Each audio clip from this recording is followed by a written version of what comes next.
Bonjour et bienvenue dans les rencontres artistiques d'Omni. Aujourd'hui, je reçois Yukao Najemi. Bonjour Yukao. Bonjour Stéphanie. Peux-tu, s'il te plaît, te présenter en quelques mots et nous parler des grands axes de ton travail artistique?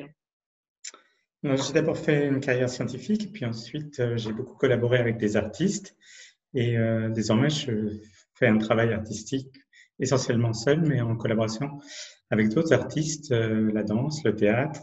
Et je fais ce qu'on appelle du dessin performatif augmenté, c'est-à-dire du dessin live et de l'augmentation numérique et en lien avec d'autres disciplines du spectacle vivant. Et plus récemment, je fais aussi de la vidéo. D'accord. Qu'est-ce que tu penses du concept d'objet média non identifié?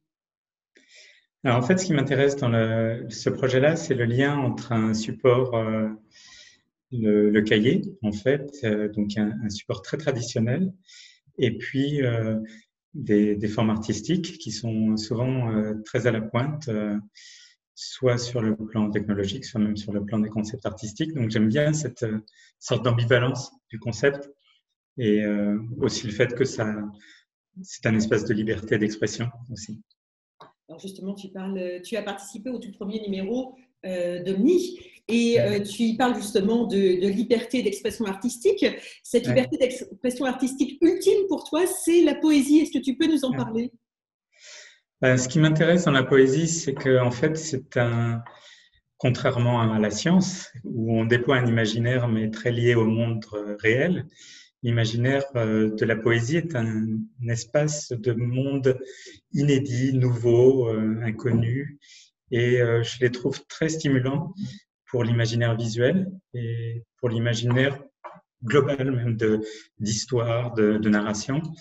Et ce qui m'intéresse dans la poésie, c'est cette capacité à créer des mondes absolument inédits et inouïs. Alors,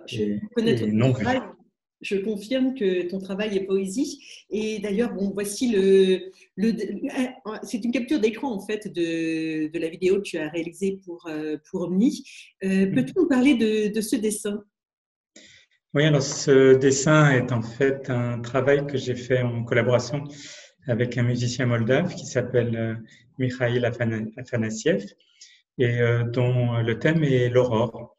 Et donc, c'est en fait la fin du film, au moment où l'aurore arrive, après une nuit assez inquiétante où on voit des fenêtres éclairées dans la nuit, seules dans des bâtiments. Et du coup, à la fin arrive ce soleil salvateur qui, quelque part, casse la magie noire de la nuit et nous fait revenir dans le monde réel, mais aussi un petit peu avec la nostalgie quand même de cette nuit mystérieuse où des fenêtres étaient allumées avec des personnes dont on ne savait pas trop ce qu'elles faisaient, mais où il y avait une sorte d'atmosphère un peu étrange.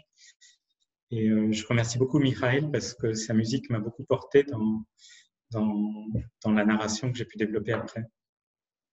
Et pourquoi avoir accepté de réaliser ce dessin performatif pour Omni?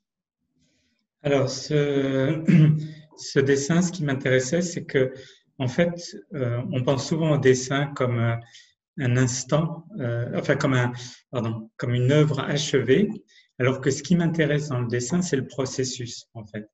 C'est-à-dire tout ce qui est, en particulier, la physique du dessin, c'est-à-dire comment est-ce qu'on prend le dessin, comment est-ce qu'on tourne autour, etc. Et du coup, j'ai trouvé que prendre un instantané dans une vidéo, c'était aussi une façon de rappeler que le dessin, c'est une histoire, c'est quelque chose qui arrive au bout d'un certain temps. Et j'ai souhaité avoir un fil rouge pour le cahier, pour indiquer qu'il y a le fil rouge d'une histoire et qu'un dessin, c'est souvent effectivement une sorte de cumul de toute une histoire dont on peut dérouler le fil rouge.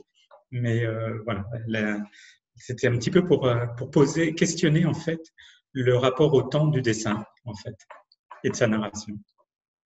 Alors, Omni considère la parole de l'artiste, donc ta parole, comme un patrimoine. Qu'en penses-tu?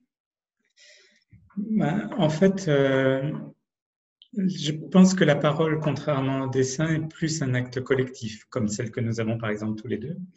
Et je ne te dirais pas ce que je te dis si tu ne me posais pas la question et si tu n'étais pas aussi la personne que tu es. Donc, pour moi, il y a quand même une différence. Et du coup, si la parole est patrimoine, elle est plus patrimoine collectif que patrimoine singulier, alors que l'œuvre est plus singulière.